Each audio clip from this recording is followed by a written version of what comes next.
अस्सलाम वालेकुम friends, welcome to my YouTube channel. आइए अब हम नॉवल के पार्ट नंबर 33 की तरफ बढ़ते हैं। वीडियो को पसंद आए तो प्लीज़ लाइक ज़रूर कर दीजिएगा। ये अजान और ज़रा स्पेशल एपिसोड है। अजहान, तुम यहाँ पर क्या कर रही हो? दूर रहो ज़ारा से। वो दरवाजे के पार खड़े खड़े ही चलाया था। तभी अजहान 2 कदम आगे बढ़ा। कमीज की साइड वाली पॉकेट से चंद पेपर्स निकाल कर उसके मुंह पर फेंके थे। ये मेरे और ज़ारा के निकाह की कापिस हैं। अगर तुम्हें लगता है कि ये निकाह गलत है, ये कब हुआ, तो इन पेपर में से ही एक पेपर पर हाकम बाबा का नंबर मौजूद है। उनसे पूछ लेना निकाह कब और कैसे हुआ, और ये भी कि तुम्हारी बहन की रजामंदी शामिल थी या नहीं। सुबहान ने हैरत से वो पेपर्स उठाए और बेयकीनी से पहले अजहान को और फिर दूर खड़ी हुई थर थर कांपती रोती हुई ज़ारा को देखा था। And don't you ever disturb us. अपनी बीवी से बहुत देर बाद मिला हूं, कोई मुदाहलत नहीं चाहता मैं। कहते हुए अजहान ने उसके बाजू पकड़कर बाहर करते हुए उसके मुंह पर दरवाजा बंद किया था। सुबहान भाई, प्लीज मेरी बात सुने, मैं आपको समझाती हूँ। ज़ारा ने दरवाजा बंद होता हुआ देखकर आगे बढ़कर दरवाजा खोलते हुए कहा था, डोंट डू दिस जाने अजहान, इस टाइम मैं और तुम, तीसरा कोई नहीं। हम सबको बाद में समझा लेंगे। उसके नाजुक और नरम गुदास हाथ को पकड़कर उसे अपनी पनाहों में खींचते हुए कहा था, और फिर कमर के पीछे दोनों बाजू को बांधकर उसे थोड़ा सा ऊंचा करके अपने पांव पर उसके नरम गुदास सफेद पांव रखे थे। कैसी हिम्मत कर लेती हो तुम इतनी सारी गुस्ताखियों के, पता भी है ना? अभी उसे तड़पते दिल की सारी हलिश का हिसाब देना है आपको, दिल बरम। उसकी आंखों के पास होन करते हुए कहा था उसने, और फिर गिली पलकों को अपने होंठों तले दबाकर होंठों से महसूस किया था। अज़हान, बाहर जाने दो। उसने उसके सांसों की तपश को चेपा बर्दाश्त करते बड़ी मुश्किल से लजरते हुए कहा था, चली जाना। जब मुझे लगा कि मुझे तुम्हें बेचना चाहिए बाहर, उसने नाक के साथ नाक जोड़ते हुए कहा था, अज़हान प्लीज मुझे सांस लेने दो। उसे फिर से कांपते हुए कहा था, लो कर लो इनहेल। उसकी नाक के पास अपनी नाक करते हुए उसने अपनी सांसें उसके सुपुर्द किए थे और उसकी टूटी हुई सांसों को इनहेल किया था। मैंने कभी नहीं सोचा था कि मैं ये कर पाऊंगा। मेरा रब वाकई मुझ पर मेहरबान है। उसकी आंखों से आंसू टूटकर गिरा था। वाकई वो खुशकिस्मत था जो अपनी मोहब्बत को इतने करीब से महसूस कर रहा था। उसका दिल एक गुलशन कता बना हुआ था इस वक्त, जिसके गुलशन के हर फूल को खुशबू उसकी ज़ारा की सांसों की खुशबू से सौंपे गए थे। वो कांप रहे थे तो उसकी सांसों की खुशबू अपने अंदर महसूस करते वो भी कांप रहा था। Zaara take breathe. ज़ारा ने सांस रोका तो उसने परेशान होते हुए कहा था, नो। उसे नफी में सांस लाते हुए उसकी पनाहों में मचलते हुए कहा था, okay I do it for me. उसके कान के पास झुका और सरगोशी की थी और फिर कान के लोग को दांतों ले दबाया था पूरी शिद्दत से, और फिर जल्दी से नाक को उसके नाक के साथ जुड़ा था। और यह तीसरी बार था जब उसने फिर से एरिया उठाए थे, कांपते हुए हिचकी ली थी और एक लंबा और गहरा सांस लिया था, जिसे अजहार ने बड़े प्यार से किसी कीमती मता की तरह अपने सांसों से चुना था। पता है, जब नहीं बर्दाश्त कर सकती इतनी सी शिद्दत तो मेरी सांसों को क्यों रोकती हो? इन सांसों पर, इस जिस्म पर, इस रूह पर, इस दिल पर। अजहान हयात मलक का हक है दिल बरम। उसे आहर में उसके दिल पे हाथ रखकर गहरा मुस्कुराते हुए कहा था, पता है आज बहुत बातें करनी है मुझे, बस अपनी सुनानी है और तुम्हें महसूस करना है जिस्म के रोए रोए में। वो उसे बाहों में बांधकर बेड तक लाया था और बड़े प्यार और नरमी से उसे बेड पर बिठाया था। फिर उसका दुपट्टा उतारकर बेड की दूसरी साइड पर रखा था। ज़ारा ने बेयकीनी से उसे देखा था। नहीं अजहान, तुम ये नहीं कर सकते।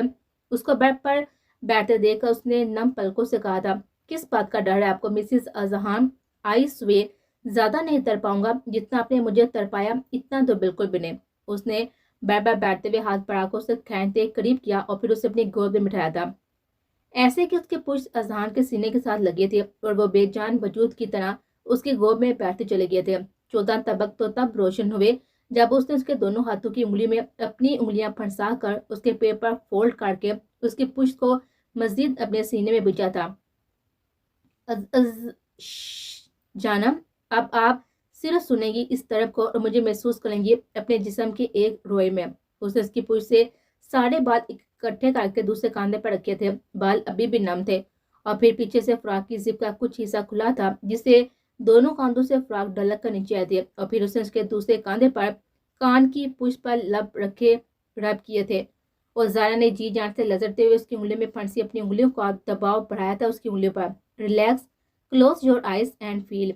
उसे उसकी कामती टांगों اور کانپتے ہوئے پیروں پر اپنے پیر رکھتے اس کے کان میں سرگوشی کرتے ہوئے کہا تھا۔ وہ زارا کی ہمت ختم ہوئی تھی، اس کے ہر لمح سے وہ تڑپ رہی تھی، دور جانا بھی چاہتی تھی اور نہیں بھی۔ ایک لڑکا تھا، بگڑا، رئیس زادہ، اپنی من مانیاں کرنے والا، احساسات اور جذبات کو روند کر چلنے والا، خود کو اعلیٰ ضرب اور دوسروں کو حق سمجھنے والا۔ اس نے کاندھے پر جھکتے ہوئے اسے کہانی سنانی شروع کی تھی۔ پھر ایک دن وہ ایک نازک سی کانچ کی بنی ہوئی ہور پر انتہا کرتا ہے ظلم کی، اس قدر انتہا کرتا ہے کہ اسے نازیبا لباس پہنا کر اپنے دوستوں میں رقص کرنے کی دعوت دیتا ہے۔ اس نے اس کے پیر پر دباؤ بڑھاتے ہوئے بڑے کرب سے کہا تھا۔ زارا آنسو بہاتی ہوئی اس کی سرگوشیاں اپنے کانوں میں سن رہی تھی، اس کی جھلستی ہوئی سانسیں اس کے لمس برداشت کرتی ہلکان ہو رہی تھی۔ پھر اس بگڑے رئیس زادے کا دوست آتا ہے اس کانچ کی ہور کے کمرے میں، اسے نازیبا لباس میں دیکھ کر اس کے ساتھ بدتمیزی کرنے کی کوشش کرتا ہے، اس کے کاندھے پر اپنے گندے دانت کاٹتا ہے۔ اذہان نے اس لمحے کو محسوس کرتے تڑپ کر اس کے کاندھے کو پاگلوں کی طرح دیوانہ وار چومنا شروع کیا تھا کہ جیسے اس کے ایسا کرنے سے وہ زخم اس کی روح سے منہدم ہو جائے گا۔ زارا نے اس کے لمس پر پھر سے اس کی انگلیوں پر دباؤ بڑھایا تھا، جسے اذہان نے محسوس کرتے اس کے کان کے پاس جو کر "I am sorry جانم، but Yawar Ahmad اب نہیں بچے گا، تم مل گئی ہو نا، تو اب سب اپنا اپنا کیا بھگتیں گے"۔ تلخ لہجے میں اس نے کہا تھا۔ پھر وہ کانچ کی ہور اسے اپنا چھڑواتے بچاتے باہر کی طرف آگے اور اس بگڑے رئیس زادے کی پناہ میں گھسی اپنی عزت بچانے کے لیے۔ اور پھر اس بگڑے رئیس زادے نے اس دوست کو خوب ذلیل کر کے نکالا اور اس کانچ کی ہور کو روم میں لا کر ایک زور سے تھپڑ مارا۔ کیوں اور کیسے یاور احمد اس کے پاس آیا؟ اس بگڑے رئیس زادے کو جالسی ہوئی تھی اس کانچ کی گڑیا کے پاس کسی کے بھی آنے سے۔ یہ تھا اس کی زندگی کا پہلا ٹرننگ پوائنٹ، اس کے عشق کی طرف بڑھتے ہوئے قدم کی پہلی ابتدا۔ وہ سانس لینے کے لیے رکا تھا اور وہ بیتے دن یاد کر کے کرب سے گزر رہے تھے، اپنی ذات کے اوپر کیے گئے ہر ظلم کی داستان سن رہے تھے۔ پھر اس نے اس لڑکی کو پروٹیکٹ کیا، اس کے اس گندے لباس کو چینج کروایا، اس کے رونے سے اس کو تکلیف ہونے لگی۔ جس لڑکی کی چادر کو وہ داغدار کرنا چاہتا تھا، اسے چادر اڑائی، اسے اپنی زینت عزت بنایا۔ اس کے لیے اس لڑکے نے اپنے اصول بدلے، اسے محبت ہوگی اس سے بے تاشا۔ وہ لڑکا جو کسی پر ہمدردی نہیں کھاتا تھا، اس لڑکے نے اس کانچ کی ہور کو اپنے لیے ہمدردی، محبت سب قرار دے دیا۔ پھر پتہ ہے اس لڑکی نے بگڑے رئیس زادے کے نوکروں کے ساتھ مل کر خود کو اسے دور کیا، اتنا دور کہ وہ لڑکا اس کو ڈھونڈنے کے لیے پل پل تڑپا، پل پل مرا۔ اذہان نے کہتے ہوئے اس کے پاؤں پر اپنے پاؤں کا دباؤ بڑھایا اور زارا نے کامتے پاؤں پر اس کے لمس کو تحلیل ہوتے محسوس کیا تھا۔ پھر پتہ ہے کیا، اس نے ڈھونڈ لیا اپنی دھڑکن کو کیسے بھی کر کے۔ یہ رات انگاروں کی رات تھی اور اس نے شدت سے دعا کی تھی کہ وہ پھر کبھی اسے جدا نہ ہو۔ اسے گھر لا کر اس نے اسے معافی مانگی اپنے رویے کی اور اس نے کہا کہ نکاح کرنا چاہتا ہے اس کے ساتھ، چاہے وہ خوش ہو یا نہ ہو۔ وہ مان گئی، مگر اس کے بدلے میں اس نے اسے درگاہ جانے کی خواہش کی۔ وہ لڑکا کیوں نہ مانتا اس لڑکی کی خواہش، اس کا بس چلتا تو دنیا ڈیر کر دیتا اس کے آگے۔ درگاہ پر لے جانا کون سا مشکل کام تھا، وہ اسے وہاں پر لے کے گیا۔ پتہ ہے سارا پھر کیا ہوا؟ اس کو تھوڑا سا آگے جھکا کر اس کی کمر پر لب رکھتے شدت سے پوچھا تھا کہ کیا؟ اس نے لذرتے لفظوں کے ساتھ کہا تھا، اس کا لمس اپنی کمر پر محسوس کر دیا۔ دھوکھا۔ اس نے اس کی پشت کو دوبارہ کمر کے ساتھ لگا کر اس کی گردن سے تھوڑا نیچے شہادت کی انگلی سے دھوکھا لکھتے ہوئے کہا تھا۔ اس زارا نے شدت سے آنکھیں بند کی تھی، وہ لفظ اس کے منہ پر کسی تماچے کی طرح پڑا تھا۔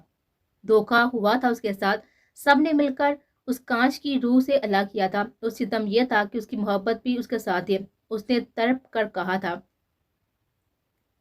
پھر جب اس دھوکے کے بعد اذان حیات ملک کی آنکھ کھلی تو اس نے خود کو مل گجے اندھیرے میں کسی منہدم قبر پر لیٹے پایا۔ وہ اذان حیات ملک جس کو زندگی میں اگر کسی چیز سے خوف آتا تھا، ڈر لگتا تھا، تو وہ قبرستان تھا، جو کبھی اپنے خوف کی وجہ سے قبرستان نہیں گیا۔ اس کی آنکھ وہیں کھلی، اس کی روح تڑپ گئی اپنی گردن پہ لپٹا ہوا سانپ دے گا۔ اور پتہ ہے ستم کیا تھا؟ جس جانور سے مجھے سب سے زیادہ ڈر لگتا تھا وہ سانپ ہی تھا۔ میں نے سب کو آواز دے دی، تب زارا، پاپا کو، ارحان کو، چاچو کو، نشو کو، ارحان کو، تمہیں کوئی نہیں تھا میرے پاس، کوئی بھی نہیں تھا، کوئی بھی نہیں سن رہا تھا مجھے۔ وہ سانپ جسے میں نے کچھ دیر پہلے ہمت کر کے خود سے ہلاک کیا تھا، وہ سانپ پھر سے میرے گرد لپٹنے لگا تھا۔ میری روح فنا ہونے لگی تھی، میں اس سانپ سے پیچھا چھڑواتی اسے میلوں دور پھیلے ہوئے قبرستان میں دیوانہ وار بھاگا تھا، تڑپتا ہوا۔ مگر میری بدقسمتی یہ تھی کہ میں جہاں سے شروع کرتا بھاگتا پھر سے وہیں پر آگے کھڑا ہوتا۔ تم نے تو میرے ساتھ وہ کیا تھا جس نے میری روح کو تار تار کر دیا۔ وہ ہچکیوں سے رو رہا تھا، اس کے آنسو زارا کے کاندھے پر گر رہے تھے اور زارا اس کی کہانی سن کر اس کی طرح محسوس کر کے تو دل کٹ رہا تھا۔ یہی نہیں زارا، پھر وہاں میں نے بہت سارے سفید لوگوں کو اپنی طرف بھاگتے ہوئے دیکھا۔ وہ بہت زیادہ تھے۔ وہ کیا کہہ رہے تھے مجھے کچھ سمجھ نہیں آ رہا تھا۔ ان کی آوازیں، ان کے قدموں کی چاپ میں دل کو لرزا رہے تھے۔ میں نے شدت سے اپنے کانوں پر ہاتھ رکھے، میں نے رحم کی بھیک مانگی اپنے مالک سے کہ یا اللہ مجھے معاف کر دے، میرے مالک مجھ پر رحم کر دے، مجھے نکال دے اس حساب سے۔ میں روتا جا رہا تھا، میں بھاگتا جا رہا تھا۔ پھر ایک سفید لباس والے آدمی نے مجھے اپنی طرف کھینچا۔ وہاں دو قبریں تھیں زارا، ایک سفید لباس والے کے ہاتھ میں تمہارا ہاتھ تھا، ایک سفید لباس والے کے ہاتھ میں میرا ہاتھ تھا۔ میں نے ان سے بھی کہا کہ چھوڑو ہمیں جانے دو۔ وہ کہتے یہی تمہاری اصل ہے۔ اذان حیات ملک تم کیوں بھاگ رہے ہو اسے پہلے کہ وہ تمہیں دھکا دے کر اس قبر میں گراتے۔ میں نے اپنی زارا کا ہاتھ پکڑا اور دیوانہ وار بھاگنا شروع کیا۔ میں تمہیں کیسے وہاں نہیں، کبھی نہیں۔ پھر مجھے حاکم بابا کی آواز آئی، اذان دائیں طرف بھاگو۔ میں دائیں طرف بھاگا۔ میں اگر میرے ماتھے پر میں گرا، میرے ماتھے پر چوٹ لگی، ہاردار کانٹوں پر گرا، میرا لباس تار تار ہوا، میرے جسم میں کانٹے چبھے، میرے پاؤں پر چھالے پڑے۔ وہ ہچکیوں سے رو رہا تھا، اس کا جسم لرز رہا تھا اور زار نے اس کے جسم کی کپواہٹ میں واضح محسوس کی تھی۔ وہاں ایک دم سے اتنی جھلستی ہوئی گرم ہوا میرے جسم کے آر پار ہوتی تھی کہ مجھے اپنا گوشت بنتا ہوا محسوس ہوتا تھا۔ میرے پاؤں کے تلوں پر چھالے پڑتے تھے اور اگلے ہی پار اتنی ٹھنڈی ہوا میرے جسم کے آر پار ہوتی کہ میرے ہاتھوں اور پاؤں کے ناؤ نیلے ہو جاتے، میری رگوں میں خون منجمد ہو جاتا اور میری سانسیں اکھڑنے لگتی تھی۔ پھر جب میں دوڑتے دوڑتے حاکم بابا کی بتائی ہوئی ڈائریکشن پر باہر نکلا تو تم نہیں تھی، کوئی بھی نہیں تھا، وہ ایک سرحد تھے۔ میرا جوتا میرے پاؤں میں نہیں تھا، میرے ماتھے سے، میرے چہرے سے خون ٹپک رہا تھا، میرے پاؤں پر چھالے تھے، میرا سانس اکھڑ رہا تھا، مگر مجھے پیاس نہیں تھی۔ تم نہیں تھی میرے ساتھ، بہت ڈھونڈا، تم کہیں نہیں تھی۔ اس کے پیر پر پورا دباؤ بڑھاتے ہوئے اس کو خود میں تحلیل کرتے ہوئے کہا جیسے وہ پھر سے کھو جائے گی، جیسے وہ پھر سے اس کے ساتھ سے محروم ہو جائے گا۔ ہچکیوں سے روتے بلکتے ہوئے وہ تڑپ رہا تھا۔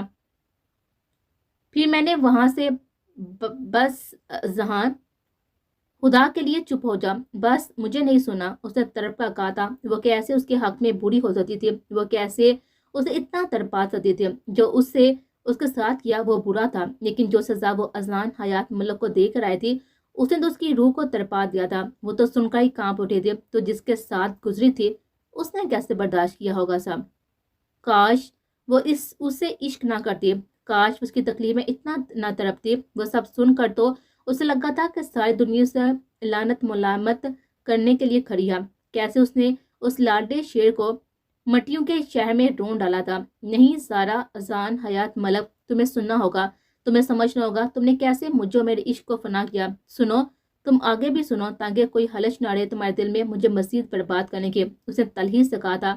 اس دل کی بربادی وہاں سے شروع ہوئی۔ میری یہ حالت میرے بھائی نے دیکھی، میرے کامتے وجود کو باہوں میں بڑے فام حوصلہ آیا، میرا پورا وجود کانپ رہا تھا۔ تم پاس نہیں تھی، تمہارا یہ دیوانہ سانس بھی نہیں لے پا رہا تھا، مجھے نیند کی گولیوں سے بھی نیند نہیں آتی تھی۔ میری بے چینی، میری بے قراری میری دھڑکنوں کو چلنے سے روک دیتی تھی۔ مجھے ایک پل بھی سکون کا میسر نہیں ہوتا تھا، اور پھر مجھے وہ سکون کی تلاش درگاہ تک لے کر گئے۔ میں تمہیں ڈھونڈتے درگاہ تک پہنچا، تمہاری موجودگی کا احساس تو وہاں بھی نہیں تھا۔ میری روح اس کا بھٹکنا مقدر میں شاید لکھا جا چکا تھا۔ پھر حاکم بابا نے رہنمائی فرمائی۔ میں سوچتا ہوں اگر وہ نہ مجھے سنبھالتے تو میں کہاں بڑھاتا، میرے مقدر کس طرح تدبس کا شکار ہوتا۔ میں اندھیروں پانیوں میں غوطے لگا رہا ہوتا جس میں میری آخری سانس ہی معدوم ہو جاتی ہے۔ میں نہیں جانتا کسی انسان کی جدائی انسان پر اتنی حاوی ہو جاتی ہے کہ وہ اپنی ذات کی نفی کر دیتا ہے۔ میں نے تمہارے معاملے میں ایسا ہی کیا۔ میری ذات تو کہیں تھی ہی نہیں، اس دل میں، ان دھڑکنوں میں، اس جسم میں صرف ایک طرف تھی، تمہارے دیدار کی، تمہارے ملن کی۔ اور وہ یہ سب بتاتے ہوئے کسی چھوٹے بچے اتنا سسک رہا تھا جیسے کسی گہری چوٹ کے زخم سے رستے ہوئے خون کو دیکھ کر بچہ بلکتا ہے۔ اور زارا، وہ تو کسی اور ہی جہاں میں تھی، اس کی باتیں سنتے۔ پتہ ہے سارا، تم اس دل میں اس قدر سما چکی تھی، اس روح میں اس قدر تحلیل ہو چکی تھی کہ اس گناہ گار نے اس رب کا در کھٹکھٹایا جس نے کبھی سجدہ بھی نہیں کیا تھا۔ اس رب کے آگے سجدہ بھی تمہیں پانے کے لیے کیا، نماز یاد کی تھی تمہیں پانے کے لیے۔ اور اس انسان کی ذلت اور پستی کی انتہا دیکھو، ہوا میں بھی مجھے مالک نے روزہ رسول کے جالیوں کے آگے کھڑا کرنے کی سعادت بخشی، تو میں نے وہاں کھڑے ہو کر بھی تمہاری ملن کی دعا مانگی۔ مجھ سا بدقسمت شادی کوئی ہوگا جس نے آقا دو جہاں کی قربت نہیں مانگی اور تمہیں उफ, ये मैंने क्या क्या करता गया, मगर उन्होंने मुझे संभाला, मेरी लबैक पर कुन कहा, क्योंकि शायद वो जानते थे कि ये दिल किसी और के हिस्से में आया तो साकत हो जाएगा, ये चल नहीं सकेगा। ये दिल अगर इस दुनिया में अपने रब और उसकी मोहब्बत के बाद किसी जी रूह की चाहत कर सकता था तो वो तुम हो। तुम नहीं हो तो मैं नहीं हूँ, मैं मर जाऊंगा। ज़ार ने इसी लम्हे में पलट कर तरफ कर उसके होंठों पर अपने नरम कुदास हाथ रखा था। मैं कल बहुत डर गया था जब मैंने तुम्हें अपने हाथों से गनवा दिया, जब मैंने तुम्हारे दिए गए कागज पर वो हरूफ पड़े। ज़ारा, मैं मजनू बना इस सड़क पर दीवाना वार घुमा, मुझे वह सड़क जिसे जलते हुए सहरा का घुमान दे रहे थे। कितना थकाया तुमने मुझे। ये जहम उस टैक्सी ड्राइवर के दिए हुए है ना? तो तुम्हें कुछ हो जाता तो मैं कहाँ जाता, क्या करता? तुम क्यों करती हो ऐसे? कैसे तुम अकेली उस हैवानियत और जुनूनियत से भरी दुनिया में अकेले निकल पड़े? मगर मेरा रब बहुत मेहरबान है, जिस जैसे भी करके उसने मुझे तुमसे मिलवाया। उसने मुझे मेरी ज़ारा का मुहाफ़िज बनाया। उसने दीवाना वार उसके हाथों में पड़े जख्मों को चूमते हुए कहा, सही तो किया था रब ने कि वो इस काबिल ही तो था। जो वो था रब के लिए वो तो थी ही नहीं। उसके रब ने चुना था तो वो कैसे इनकार कर सकती थी इस निकाह के लिए? उसकी हर हर पुकार पर उसके रब ने उसे माफ कर दिया था, तो वो कौन होती थी ना माफ करने वाली, जिसे उसके रब ने हदायत देकर अपनी रोशनी दी? उससे कैसे वो रोशनी छीन सकती थी? उससे नकाह तो उसका फैसला था ही नहीं, वो तो उसके मालिक का फैसला था। उसके रोंगटे खड़े हो रहे थे, उसके मुंह से लफ्ज निकलते याद करके और अपना हवाब सोच कर। हाँ, तो वो वही तो था जिसने उस पाक जालिम को पकड़ पकड़ कर गिर गिरा कर उसके साथ की दुआएं मांगी थी। वो उसका हवा भी तो बयान कर रहा था, जिससे वो हवा में रोता बिलकता देखती थी। वह अजान हयात मलक की तो था। मुझे माफ फरमा दे ए रब तो जहां। उसे अजान का थकनदा चेहरा देखते हुए कहा था वो शख्स जिसे उसने जिंदगी में पहली बार ऐसे हिचकियों से रोते हुए देखा था अपनी तरफ के लिए। वो शायद दुनिया की खुशकिस्मत तरीन लड़के थे, जिसके दिल की तनाबों को बांधा गया था इस मासूम के दिल के साथ, जिस दिल ने वह लाशरी को मना लिया था, जिस दिल की तरफ ने उसके दो जहानों के रब को अपनी सच्चाई समेत पा लिया था। बेशक वह नूर है आसमानों का और जमीन का, और दिल को मारे बगैर ये नूर नहीं मिल सकता। और उसने अपने दिल को मारकर वो नूर हासिल कर लिया था। जानी उसकी दुआ में क्या तरफ थी कि कुन फरमाने वाला इनकार ही नहीं कर पाया। फिर उसे दुआ करने का सलीका अता कर दिया गया। इसलिए एक ही बार उसकी झोली हाली नहीं लौटी थी अर्ज से। उसकी झोली में उसकी रहनुमाई और उसकी हदायत समेत सब कुछ डाल दिया गया था। क्या था ये शख्स जिसकी सांसों के वो इतनी करीब थे? वो शख्स उसके लिए तोहफा था, कायनाती तोहफा। वो तोहफा जिसकी हदायत का वो जरिया तो बनी थी, मगर उसके दिल ने, उसकी तरफ ने, उसकी खुद दवा ने उसे अपने मालिक की हदायत दिलवाई थी। उसे नमाज की तरफ कदम तो ज़ारा की मिलन की दुआ के लिए बढ़ाया था, मगर आपने उसी दिल में ज़ारा की मोहब्बत से कहीं ज्यादा अपने लिए मोहब्बत देखी थी। जब भी तो स्याही से सफेदी का सफर उसका मुकद्दर बना था। उसने अपनी बहती हुई आंखों से अजान की बहती हुई आंखों और थकन ज़दा चेहरे का तुआफ किया था। वो रो रही थी, वो भी रो रहा था।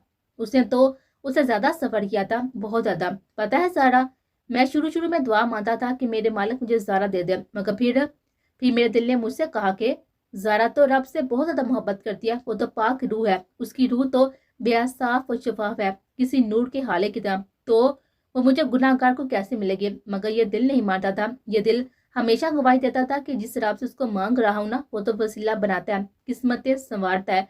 तो मेरी तकदीर का रूह क्यों नहीं बदलेगा? मैंने अपनी दुआ का रूह बदला। फिर मैंने अपने रब से कहा कि ए मेरे मालिक, ए मेरे अल्लाह, मैं आपसे आपकी मोहब्बत मांगता हूँ और उस शख्स की मोहब्बत मांगता हूँ जो आपसे बेहद मोहब्बत करता है, क्योंकि तुम तो रब से बहुत मोहब्बत करती थी ना उस दुनिया में सबसे ज्यादा। और मांगता हूँ वो अमल मेरे मालिक जो आपकी मोहब्बत तक पहुंचा देता है। या अल्लाह, आप अपनी मोहब्बत में मुझे मेरे अहलो अयाल, मेरी जान, मेरे माल और ठंडे पानी से ज्यादा महबूब कर दीजिए। और हर वक्त उठते बैठते मेरे होंठों पर यह दुआ मचने लगी और मेरे मालिक ने मुझ पर रहम फरमा दिया, मेरे उठे हुए हाथों की लाश रख ली। अजहान ने अपने दोनों हाथों को दुआ के सिर उठाते हुए कहा था और उसकी हथेलियों पर उसके आंसू गिरे थे।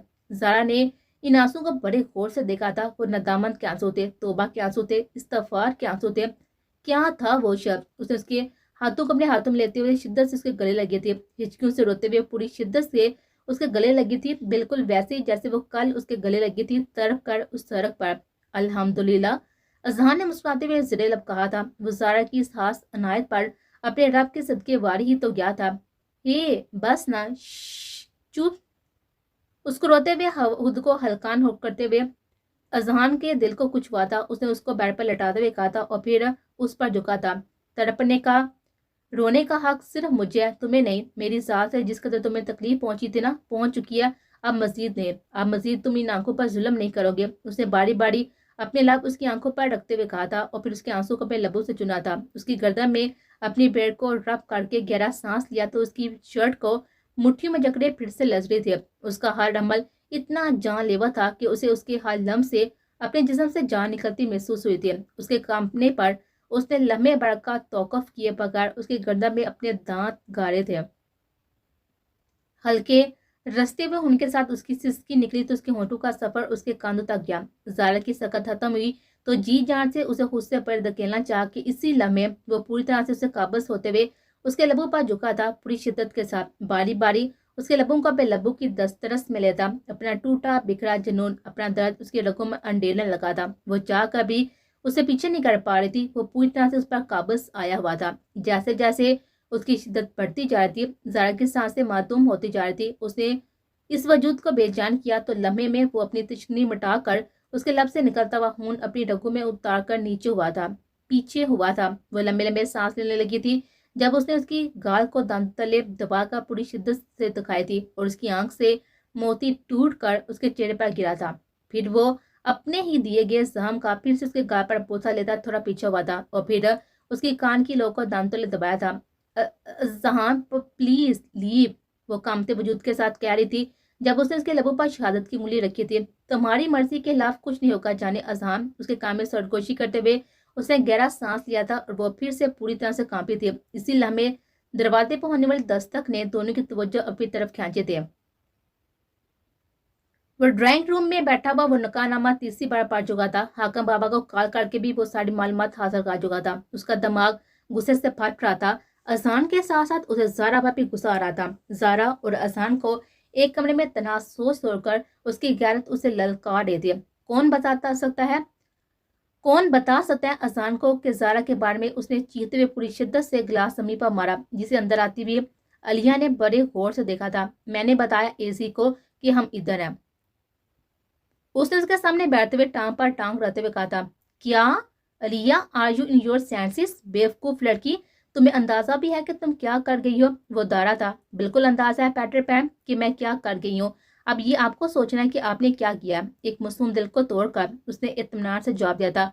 वह मासूम नहीं है। तुम्हें शायद अंदाजा नहीं कि वो तुम लोगों के साथ क्या क्या कर गया है, इसलिए तुम्हारी आंखें बंद है। उसने गुस्से से कहा था। मुझे अंदाजा है, मैं जानती हूँ सब कुछ, और आंखें आपको खोलने की जरूरत है, हमें नहीं। खुदारा इस नफरत परस्ती और अना की जंग से बाहर निकल कर सोचे। खुद भी सुकून में रहेंगे और दूसरों को भी सुकून में रखेंगे। उसने ठोस लहजे में उसे हकीकत का आईना दिखाया था।